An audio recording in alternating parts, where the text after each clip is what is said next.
আমদানি রপ্তানি কার্যক্রমে গতি ফিরেছে চট্টগ্রাম বন্দরে। চলতি বছর জুলাই থেকে সেপ্টেম্বর পর্যন্ত সময়ে চট্টগ্রাম বন্দরে কন্টেইনার হ্যান্ডেলিং এর সংখ্যা গত বছরের একই সময়ের তুলনায় 4.6% বেড়েছে। বন্দর ব্যবহারকারী ও বন্দর কর্তৃপক্ষ বলছে, আওয়ামী সরকারের সময় ডলার সংকট সহ নানা কারণে ব্যবসায়ীরা এসি খুলতে পারেননি। এখন সেই সমস্যা কেটে যাওয়ায় আমদানি রপ্তানিতে উৎসাহিত হচ্ছেন ব্যবসায়ীরা। আর এর প্রভাবে বন্দরে কন্টেইনার হ্যান্ডলিংও বেড়েছে। প্রণবেশ চক্রবর্তীর প্রতিবেদন, ক্যামেরায় ছিলেন বাবুন পাল। গত কয়েক মাস ঝড় বৃষ্টি বৈরী আবহাওয়ার কারণে চট্টগ্রাম বন্দরে কার্গো হ্যান্ডলিং কিছুটা বিঘ্ন হলেও কন্টেইনার হ্যান্ডলিংয়ের গতির ছন্দে ফিরেছে দেশের আমদানি রপ্তানির জন্য লাইফলাইন বলে খ্যাত চট্টগ্রাম বন্দর।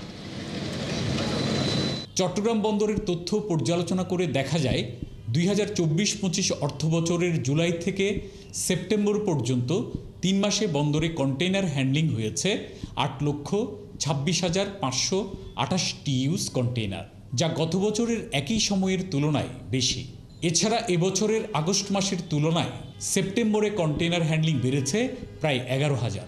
পর্যাপ্ত রপ্তানি হচ্ছে। গত মাসে হিসাব করলে আমাদের অন্যান্য আগের বছরের এই মাসের তুলনায়, বিশেষ করে যদি আপনি জুলাই টু অগাস্ট চিন্তা করেন, তাহলে আমাদের সেই হিসাবে গত বছরের তুলনায় 23-24-এর তুলনায় 24-25 আমাদের রপ্তানিও বেড়েছে। রাশিয়া ইউক্রেন যুদ্ধের প্রভাব এবং বিগত আওয়ামী সরকারের আমলে ডলার সংকটের কারণে এলসি খোলার ক্ষেত্রে প্রতিবন্ধকতা ছিল। বর্তমানে সেই প্রতিবন্ধকতা না থাকায় আমদানি রপ্তানি কার্যক্রম বেড়েছে বলে জানান বন্দর ব্যবহারকারী ও ব্যবসায়ীরা। আমাদের ডলার ক্রাইসিস কিছুটা কেটে যাওয়াতে আমাদের সরকার নতুন করে চিন্তা করছেন যে না, কিছু কিছু আমদানি তারা আরও নতুন করে উৎসাহিত করছেন। আপনি এখন আমদানি করতে চাচ্ছেন, চিনির জন্য আপনাকে আইপি দিবে, এখন আগে দিত না। আপনার ইম্পোর্ট পারমিট এখন পাবেন কমার্স মিনিস্ট্রিতে, এখন সাথে সাথে দিচ্ছে আপনাকে, বলতেছে আনেন ভাই, ব্যবসা করেন। এছাড়া চট্টগ্রাম বন্দর দিয়ে এবছরের জুলাই থেকে সেপ্টেম্বর 3 মাসে কার্গো হ্যান্ডলিং হয়েছে 2,89,00,000 মেট্রিক টন। আর গত 3 মাসে চট্টগ্রাম বন্দরে জাহাজ আসা যাওয়া করেছে 944টি। প্রণবেশ চক্রবর্তী, 71, চট্টগ্রাম।